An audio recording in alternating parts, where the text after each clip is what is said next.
Abraham, as he's later called. And from the 12th chapter on, we're dealing with the focus of Scripture really being this promise that's given to Abraham. Threefold promise that there's a land to be given there in Canaan. There's a nation, the nation of Israel, that is to come from him.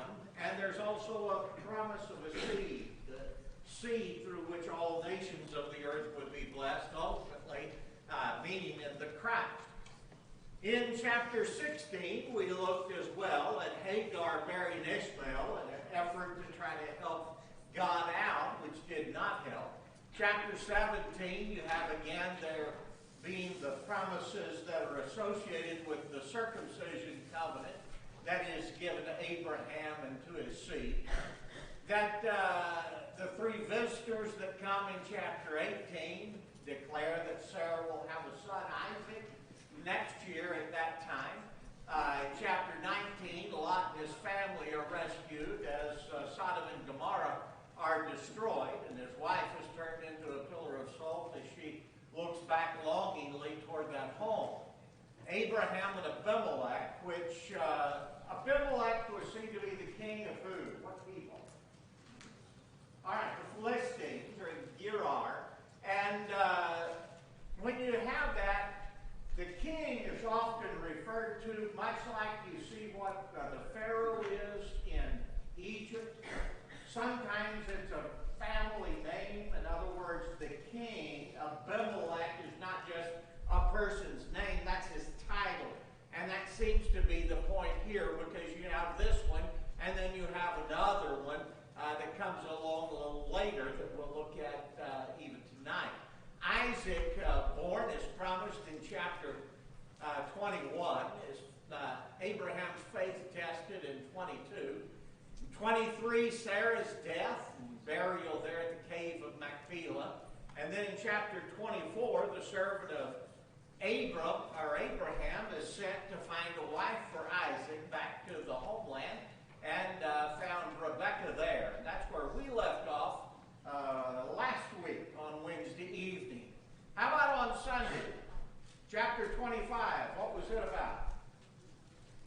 All right, you had Abraham's latter years and his death. Esau selling his birthright there. Why?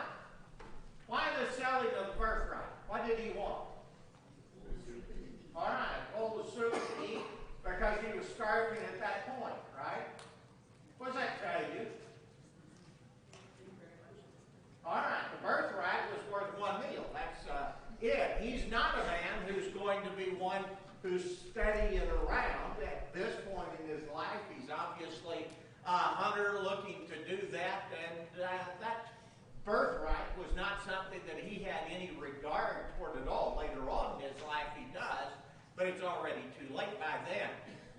We noted Abimelech comes back. You've got the king again, this time dealing with Abraham's son Isaac, and you've got that promise that is given to Isaac. So here you have the promise first given to Abraham, Genesis 12.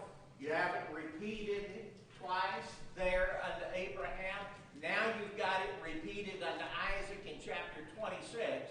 What was chapter 27 about?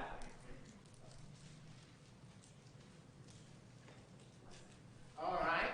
You have Isaac deceiving Jacob so that he can receive the blessing.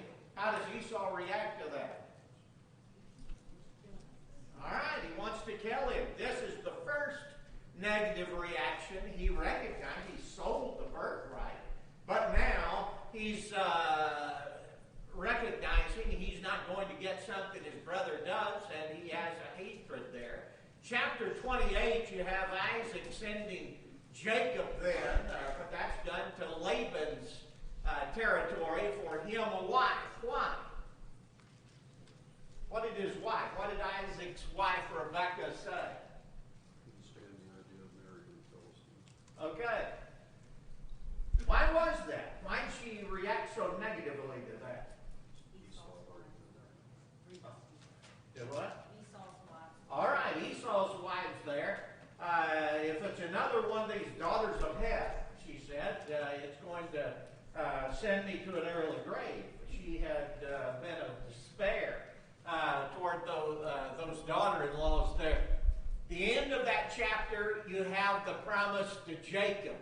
I always try to remember this. If you can remember 26, then just 2 after that, 28, that's the promise that's related then to Jacob.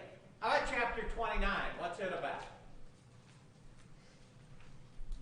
Anybody? Go ahead. All right. You got Jacob meets Rachel there, and he seeks her as his wife. And what does he say he'll do? Work 7 years for her, and what does Laban do? We've heard about brother-in-law deals. This is a father-in-law deal here, where he gives his first daughter, Leah, to him for a wife, and then it's agreed that he'll get Rachel if he works 7 more years, but after a week he goes ahead and lets Rachel be the wife. But there's another 7 years of service. All total, how long does he stay there with Laban? We're going to have that in our 20 years. And so 7 years laboring for Rachel, 7 years laboring for Rachel again when he was deceived. Now what does that leave? We got 6 more years that's going to be there that he is laboring for Laban. And during that time, as it's going to be pointed out, he shows his character again and again. He promises, but he doesn't deliver. He's one that has a problem telling the truth and keeping a deal, a covenant, once he makes it. All right, we're going to look at 30 through 34 tonight then, as we look at that. Let's look at a map and notice something before we get into chapter 30. Excuse me.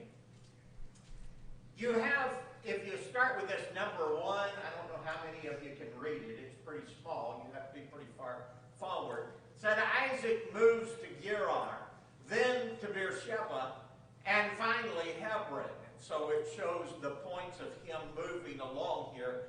This was the Philistine area where Abimelech is, and the Philistines. Over to Beersheba. What does the word beer mean? I'm not talking about in English, but B-E-E-R, as you see in the Bible, what is that? It's talking about a well. When you see the word Beth, B-E-T-H, what does that mean? House or home that you have there. You see the letters E-L together. That's always talking about God or Elohim.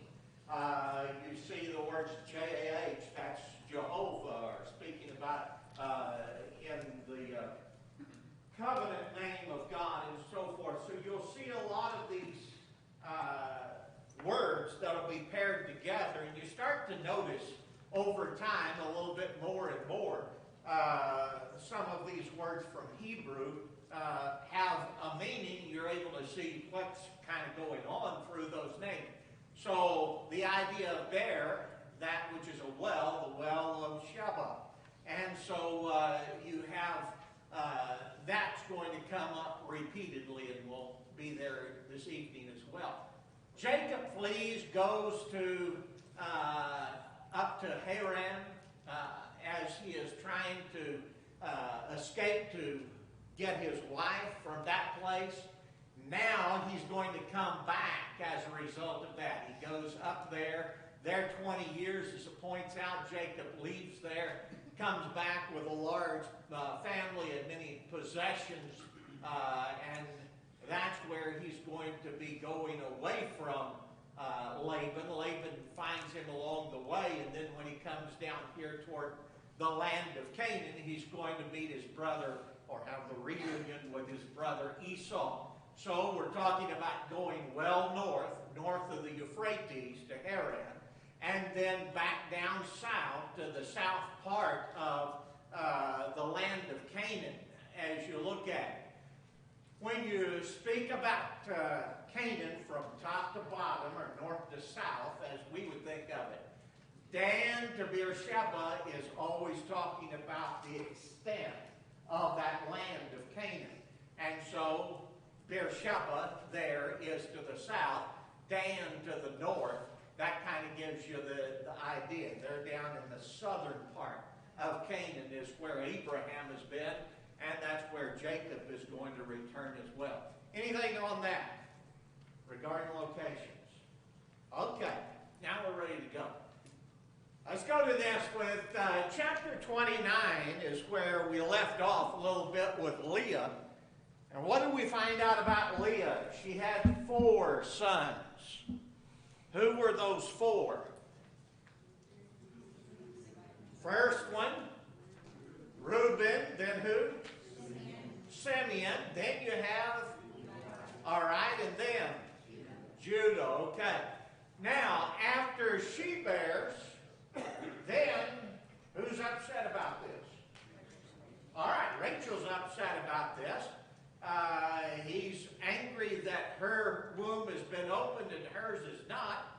And she has a little bit to say to her husband, and he points out to her, that's not my fault. But you have Bilhah given, the handmaid of Rachel is given there to Jacob to have children. She has 2 sons. What are their names? All right, Dan means what?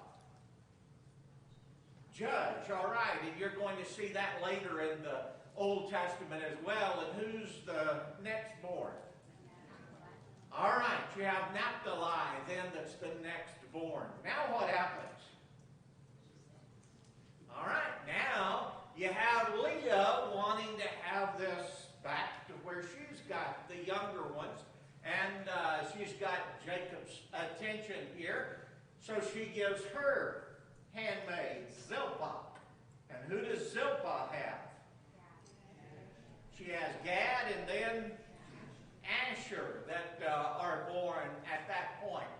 Now what happens?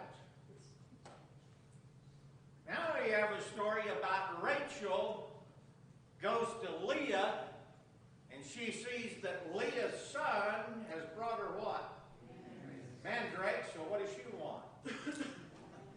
She wants those.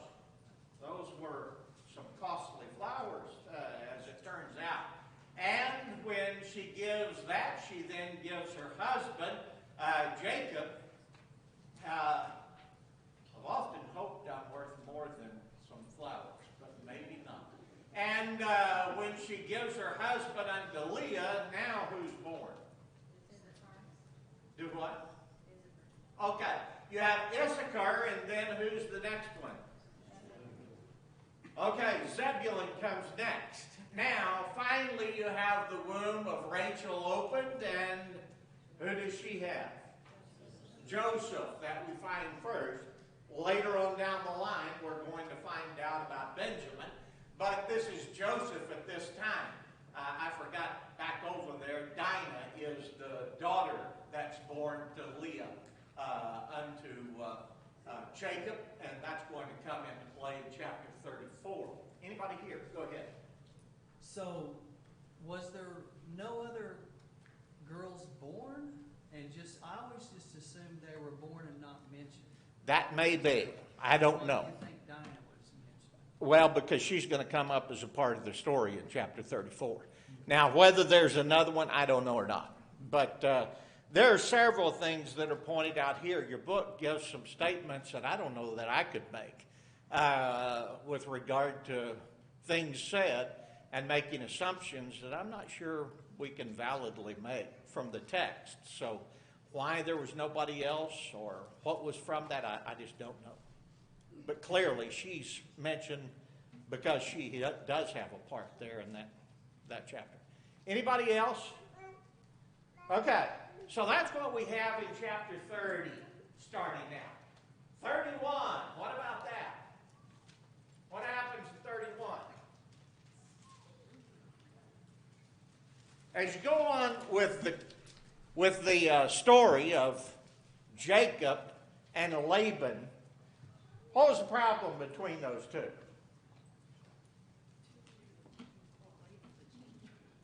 Okay. Laban's a cheat. That's a pretty good word for it. How'd he show that?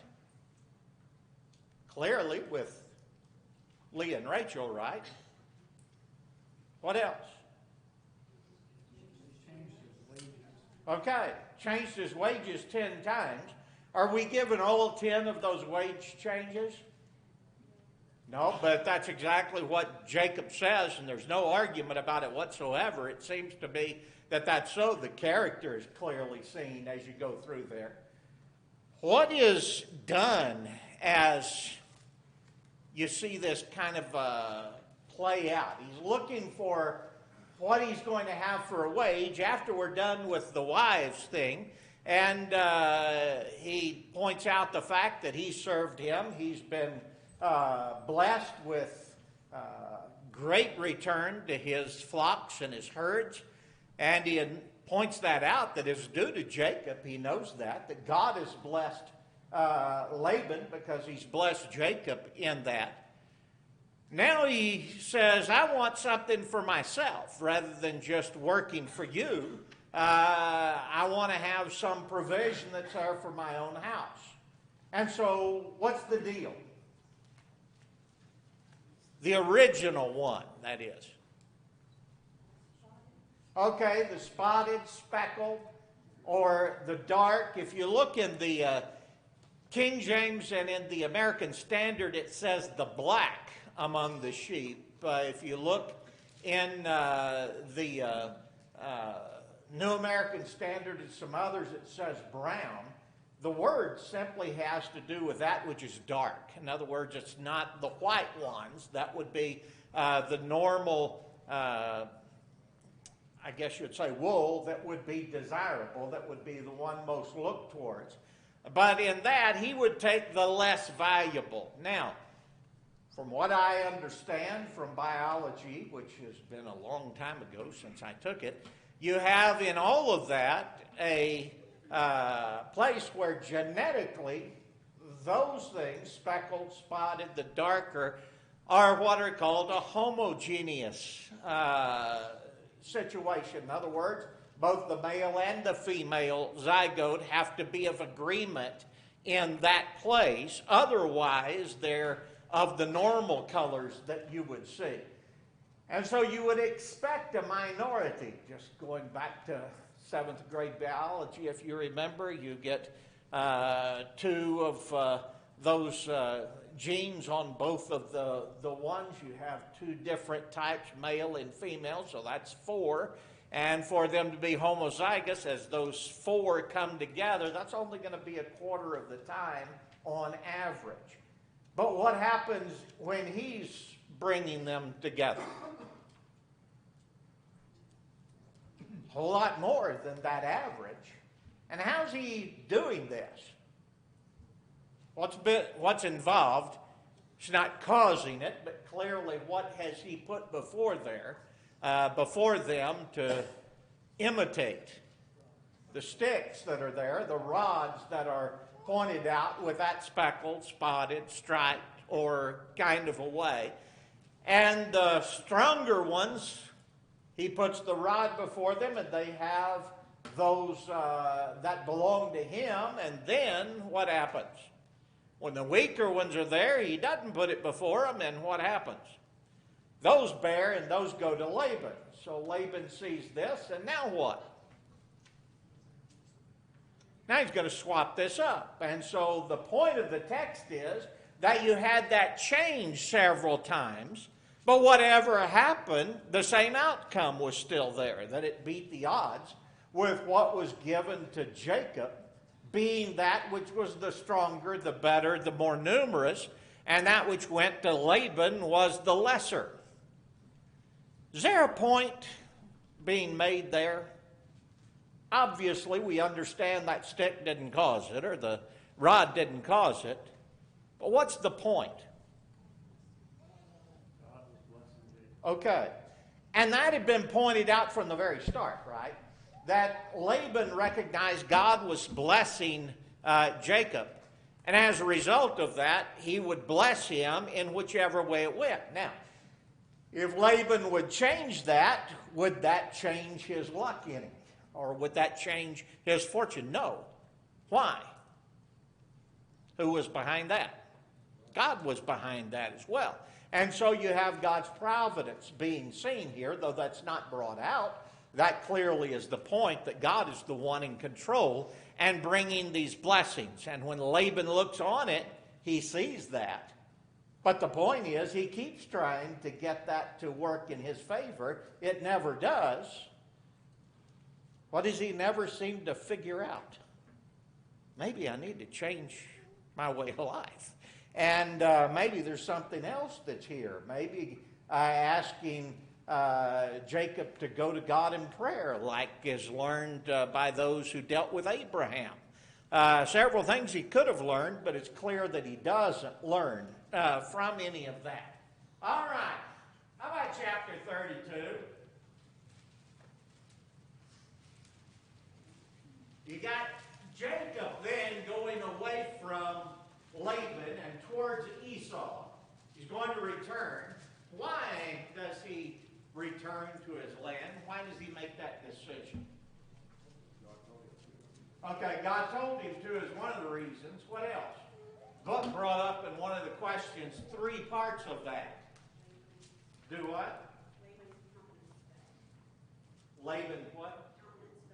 Okay, his countenance fell, and so he was going to deal in a despising way with his son-in-law. What else? Okay. The words of Laban's son. Okay.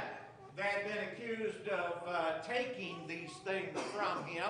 And so because of all of those reasons that were there, he changed his wages.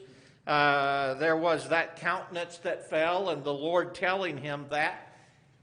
And if you want to add to that one the points that are made there about the false charges of him robbing, there's another one that you could put in as well in all of that. When you have them go towards Esau, what happens on this journey? He's afraid of him, and he splits his family up. Okay. Is he afraid of them the whole time? Okay. And he points out that God, the God of Abraham and the terror of Isaac, is who has been leading him in this. Why is God referred to as the God of Abraham, Elohim of Abraham, and the terror?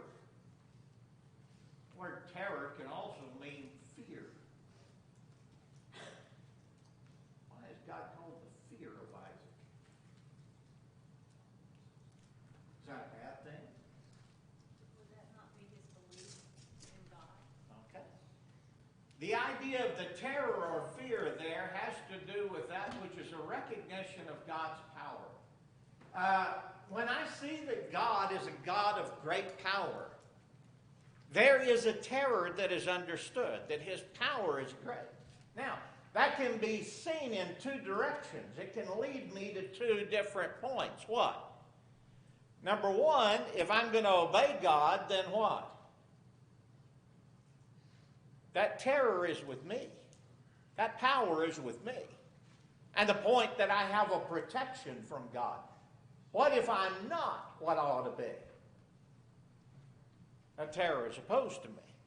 And so you see repeatedly this idea of the fear of God, the terror of God, or the God of terror, the terror of Isaac, all of those kind of things. Throughout the Old Testament, this is not just intended to say, well, God is someone who can be powerful and he'll punish people. That's true. But the other side of that is, if I'm trying to serve God, I recognize that power is with me for good. And that's always upheld as well, that you see that. And so both sides of this are noted. When you have that night, this one that comes, what do you have that called in the book?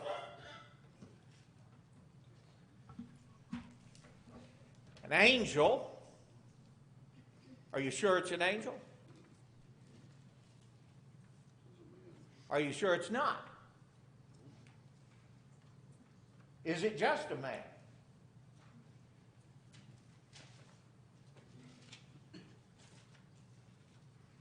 Somebody tell me here.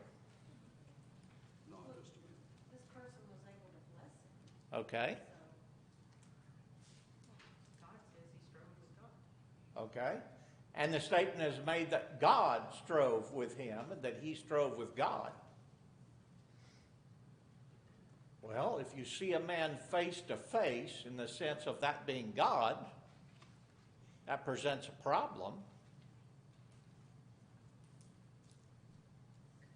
What do you notice all through we had talked about this when we were going through the wilderness wandering point.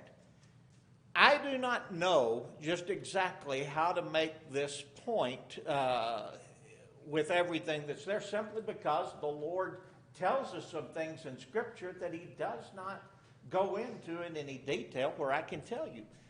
But the term the angel of the Lord, in other words, an article, the angel of the Lord, is used repeatedly. That's used with regard to this one, the angel of Jehovah.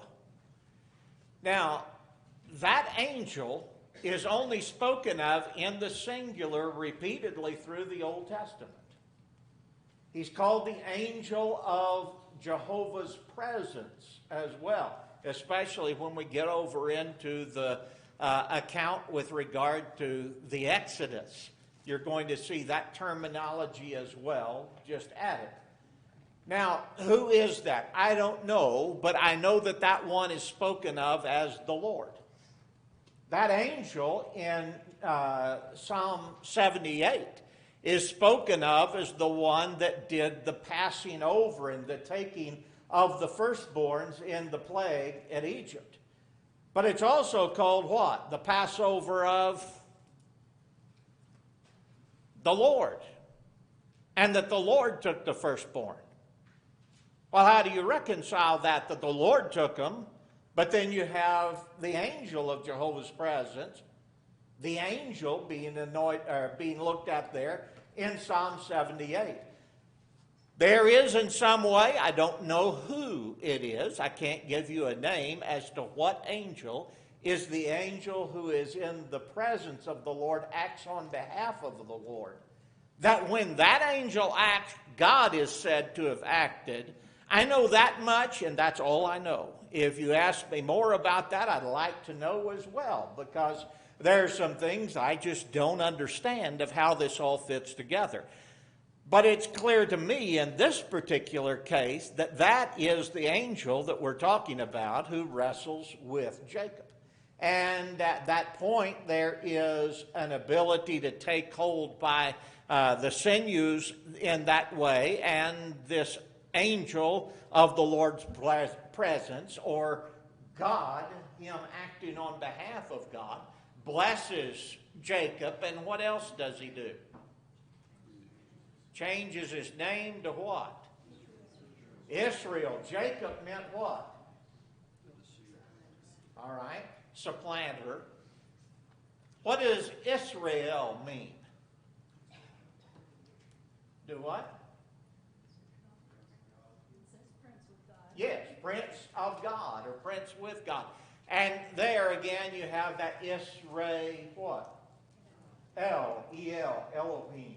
And that talks about God and the God of strength in that sort of a way. And so that God is the one who is with him. In other words, the point is the strength of God will be with Jacob from this point on. Israel, his strength, will be with him as God helps him or acts in his behalf to benefit him. All right, anything else there? Anybody else want to ask? Go ahead. I don't know how to say it, but in like so many people in the Bible, you see so deep into their spiritual life, like Moses and a lot of the prophets. And with Jacob, you see him getting blessed a lot, but you don't see a lot of the things that what he's done, Yeah. his character as far as You know, he didn't build a whole bunch of altars, and he didn't make a whole bunch of, you know, like his dad did. And all, you know, you don't see that deep into his spiritual life, at least up until now, as far as what he did to be blessed, Right. you know. Evidently from Hebrews 11, in his latter years, he had a greater spirituality about him, but we don't know a whole lot more than that.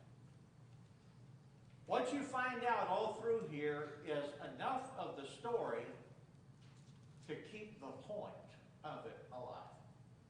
There's a lot of things that I don't find out that I wish I knew. There's a lot of things of curiosity pieces that you don't see. But you have enough of it pointed out. God was going to bless Abraham. He did through these ones. Even when they have their foibles, their problems, and their flat-out wickedness, God is going to bless them because of Abraham. And you remember that's what he says in the chapters tonight to Jacob. Larry, did you have something? Yeah, I've always been kind of wondering why, whenever I read this chapter on 32, is why he wrestled with the angel. I don't get it, but I guess. There's another one of those matters. Like I say, there's some things. Last thing I'd want to do is wrestle with God. But why? We aren't told. But that's the point. You have some question about his character there, even as far as I can see. All right, anything else? Okay, in chapter 33, what do we see at the start of that?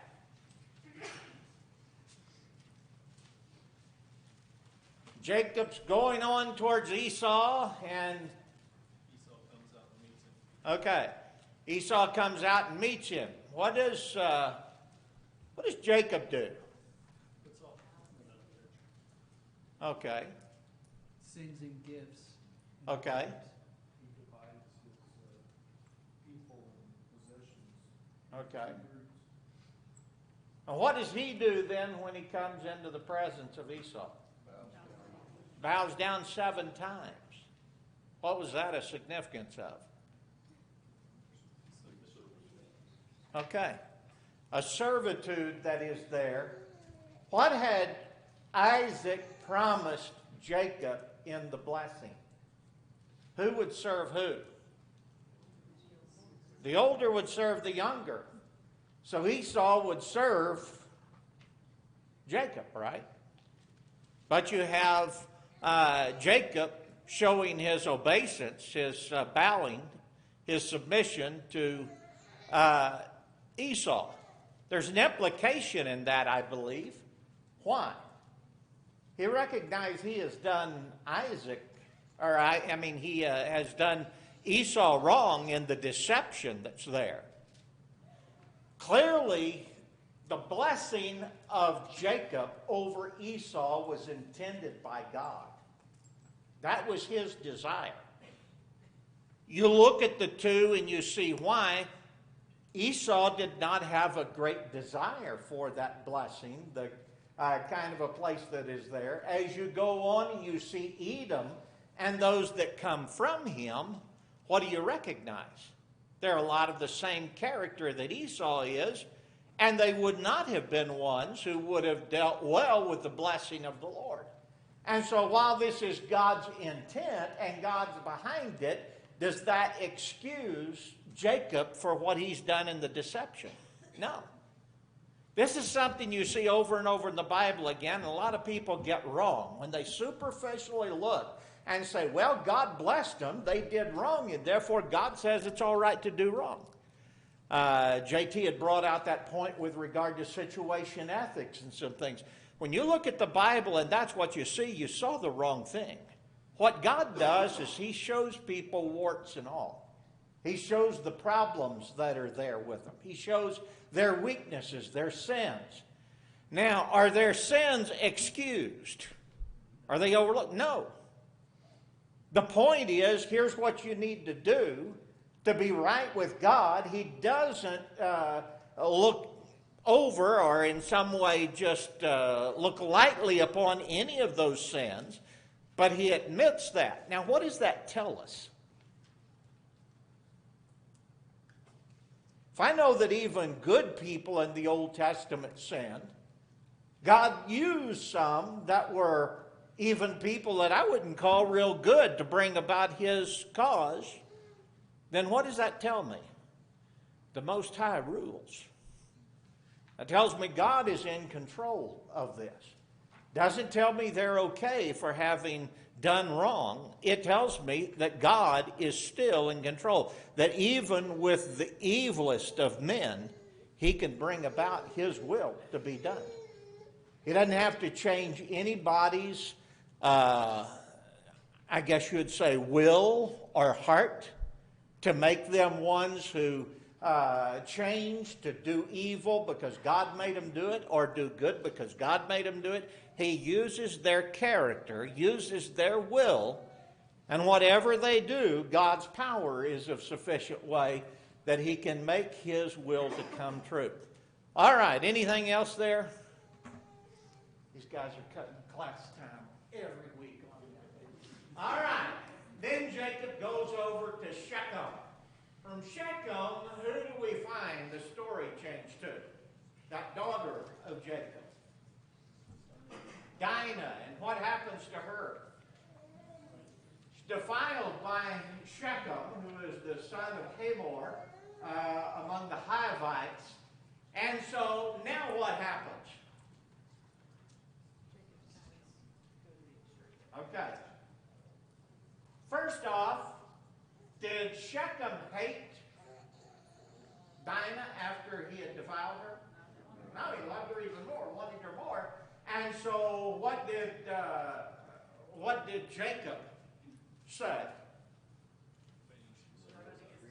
All right. You're going to have to be circumcised, all of you. The whole nation are going to have to be circumcised. And so they did that all in one day. And the third day, what happens? Third day after surgery, all of us have been there, I think. We recognize that's a hard one to get through. The pain is there. Along come who? Simeon and Judah. Okay. All right, Simeon and Levi, pardon me. Simeon and Levi.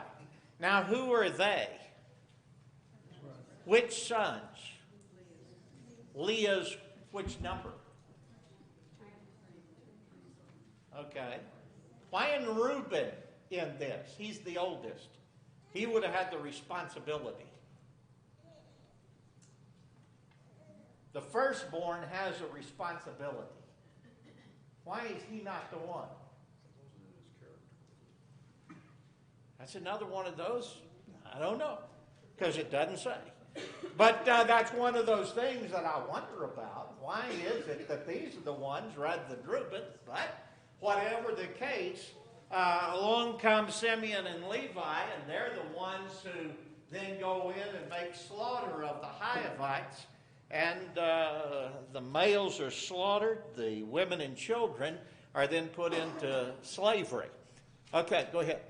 Taken captive, rather. I'm just going to make a note of the character between Jacob and Shechem, where Shechem just, I see what I want it right now, whereas Jacob worked 7 years for Rachel and another 7 years. So All right. completely different character. Okay. Point is, you have Shechem having a love for Dinah. You find in another case that isn't the way that it is. Earlier we had a problem, and that's not at all the way it is. But what happens here? Still a sin, still wrong. And there's still great problems that come as a result of it.